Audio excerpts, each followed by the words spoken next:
ভক্ত চরিত্র এই জন্য যে ভগবানের কথাটা হলো খাদ্য আর ভক্ত চরিত্র হলো ক্ষুধা। কি বললাম?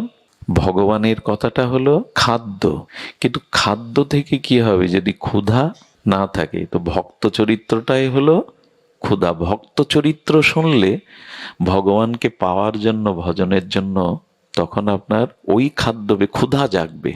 ভক্ত চরিত্র শুনলেই মনে হবে যদি এমন করে বুঝতে পারতাম, যদি এমন করে। দেখুন, অপরের মঙ্গল করতে গিয়ে, অপরের জীবন গঠন করতে গিয়ে আজ আমরা ঝুঁকে পড়েছি মাদুলি, তাবিজ, ঝাড়ফু।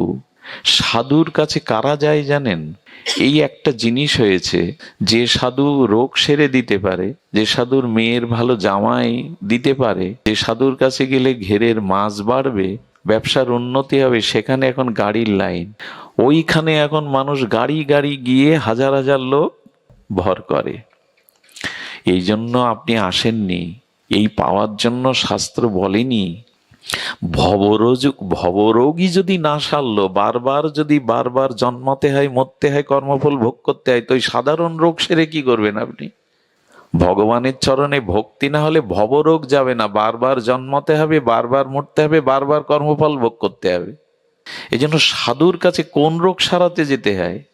ভবরোগ। আজকে দুর্দশা কি জানেন? সেই সাধুরই চল বেশি, সেই সাধুরই জগতে ভিড় বেশি, যেখানে ঝাড়ফু, মাদুলি, তাবিজ, রোগ শোক বড় লোক করে দিতে পারে। আরে একে নিজেকে একরকম ঠকানো। একটা দৃষ্টান্ত দেই। একজন দেবতার উপাসনা করেছে অনেক দিন। উপাসনার লক্ষ্য কি জানেন? লোক সাধু ভেবে তার কাছে এইসব আশীর্বাদ চাইতে আসে, রোগ যাতে সারে, সংসারে যাতে উন্নতি হয়। তো দেবতার ভজন করেছে, দেবতা সন্তুষ্ট হয়ে বলছে কি বর চাই বলো। বলে বড় লোক আমার কাছে আসে সবাই বেদনা নিয়ে, রোগ নিয়ে, অভাব নিয়ে, তাদের ইচ্ছা যাতে আমি পূর্ণ করতে পারি সেই বর দাও। বলে তুমিই নির্ধারণ করো যে তাদের এই রোগ সারাবে, তাদের এই অভাব দূর করবে, তো তুমি কি চাও? ও তখন বুদ্ধি করে বলছে প্রভু আমাকে এই বর দিন, আমি যাকে মাথার চুল একটা দেব, ওই চুল পেলেই তার সমস্ত আর এই ব্যাধি বলেন, অভাব বলেন, সব চলে যাবে। ভগবান একটু হেসে, দেবতা হেসে বললেন তথাস্থ। এরপরে শুরু হলো, যার দুরারোগ্য ব্যাধি একটা চুল ছিঁড়ে দিয়ে দেয়, চুল দিয়ে দেয়, এটা নিয়ে যাও, সেরে যায়। কিন্তু এই কথা যখন প্রচার হয়ে গেল চারিদিকে, তখন মাথা ব্যথার জন্যও চুল নিতে আসে লোক। আর চুল থাকবে কদিন? দেখলো এই বড় বড় বিপদ দূর করার জন্য এই বর আমি নিয়েছিলাম, এই তো মাথা ব্যথার জন্য লোক আসা শুরু করেছে। তখন চুল কি আর থাকে?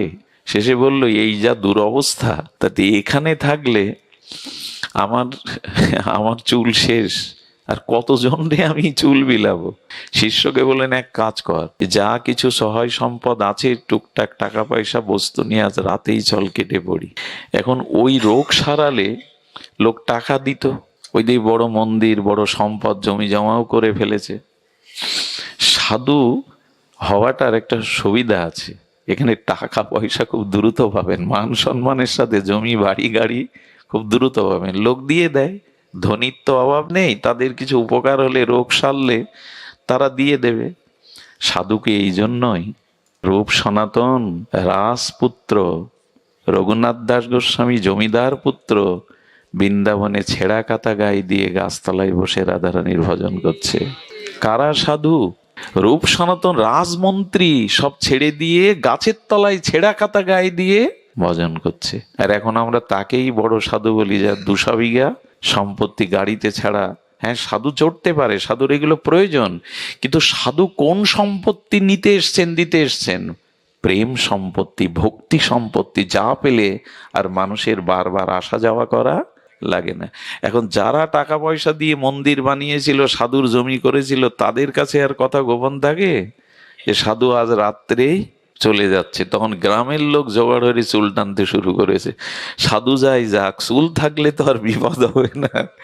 সেই চুল টানতে টানতে, গোপও টানতে, একটা কিছু থাকলে হলো। সাধু আর কি অবস্থা তা তো বুঝতে পেরেছেন। এই রোগ সারাবার জন্যই, আর এইসব ভূত প্রেত তাড়াবার জন্যই সাধুত্ব না। সাধু অনেক উপরে। ভগবানও যে সাধুকে সম্মান করেন, ভগবানের কৃপার থেকে বড় কৃপা সাধু কৃপা। তবে সেই কৃপাটা কি? রাজার বাড়ি গিয়ে লাউ কুমড়ো চাইতে নেই। বঙ্গভবনে গিয়ে যদি দেখেন ভালো কচি লাউ হয়েছে, প্রেসিডেন্টের কাছে কি বলবেন আপনার গাছে লাউ দিন আমায়? রাজবাড়িতে গিয়ে রাজধন চাইতে হয়।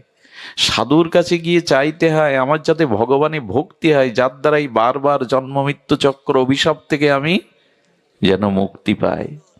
আজ কাকে বোঝাবেন? একবার বুধাটায় আমরা সঙ্গ করছি, দেখি আমাদের এক ভক্ত বাদলদা বলছেন, দাদা একটু অনুমতি দিন। বললাম কেন? বলে গাড়ি দাঁড়িয়ে আছে, আমরা 10 জন মতো ঝিনাইদা যাব। ঝিনাইদা এক সময় ওই যে জল ফু দিয়ে রোগ সারতো, তো বলছেন চলে নাম ছেড়ে ভগবান নামের থেকে উঠে যাচ্ছে। কদিন পরে শুনলাম সে ঝিনাইদার কাজ করছে না। এমনি করে তো কতই দেখলাম। এই জন্য এইসব তালে পড়বেন না। আপনার কর্মফলে যদি দুঃখ থাকে, ও ব্রহ্মাও এড়াতে পারবে না। দুঃখ রোগ শোক নিয়েই আমাদের এই জগতে আসা, এজন্য না যাতে চিরতরে ভগবানের চরণে ফিরে যাওয়া যায়, সেটাই চাইতে হয়। শেষে চুল থাকবে না, গোপও ছিঁড়ে নেবে। হ্যাঁ, এই দুর্দশা আমাদের। এই জন্য বললেন সব থেকে বড় কবচ কি জানেন? যে কবচ রাখলে শত্রু ক্ষতি করতে পারবে না, সেই কবচের নাম শুনুন।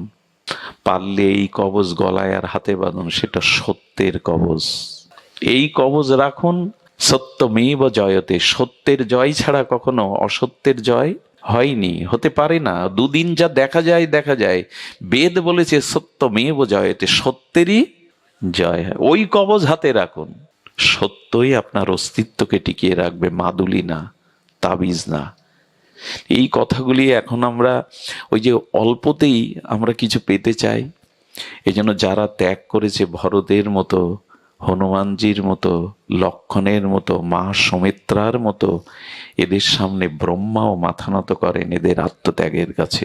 তো যে লীলাটি বলছি, এই লীলাটি বাড়ি থেকেই শুরু করুন, নিজের ঘর থেকেই শুরু করুন। লীলাটি বড় অপূর্ব, একটু ধ্যান দিয়ে শুনুন। শীতের সময় আপনাদের অনেক দূর থেকেও আসা, অনেকের অলসতাও আসছে, আমি নিজেও শ্রান্ত ক্লান্ত। তবে এই লীলাটি একটু মনোযোগ দিয়ে শুনুন, এটার পরে আমরা বিশ্রাম রাখছি। লীলাটি হলো ভগবানের একজন প্রিয় ভক্ত, তাকে সবাই আপনারা চেনেন, তার তত্ত্ব জানেন। ইনি হলেন গরুর। ইনি কে? গরুর। গরুর হলো ভগবানের বাহক, পক্ষীরাজ গরুর। এবং গীতাতে বিভূতি যোগে ভগবান বর্ণনা করতে গিয়ে বলেছেন, পক্ষীগণের মধ্যে আমি গরুর, মানে ভগবানেরই স্বরূপ। এটা একটা পাখি হয়ে, পক্ষীরাজ হয়ে ভগবানের অভিন্ন বিভূতি সম্পন্ন হলো কি করে? ভগবানকে বহন করেন। গরুর ভগবানকে এত বড় কৃপা কি করে হলো, সেই ইতিহাসটা একটু শুনুন, খুব ধ্যান দিয়ে শুনুন। প্রজাপতি দক্ষ, এই প্রজাপতি দক্ষের ব্রহ্মার 12 জন প্রজাপতির পুত্র, তার মধ্যে দক্ষ প্রজাপতি একজন। এই দক্ষ প্রজাপতির 2টি কন্যা।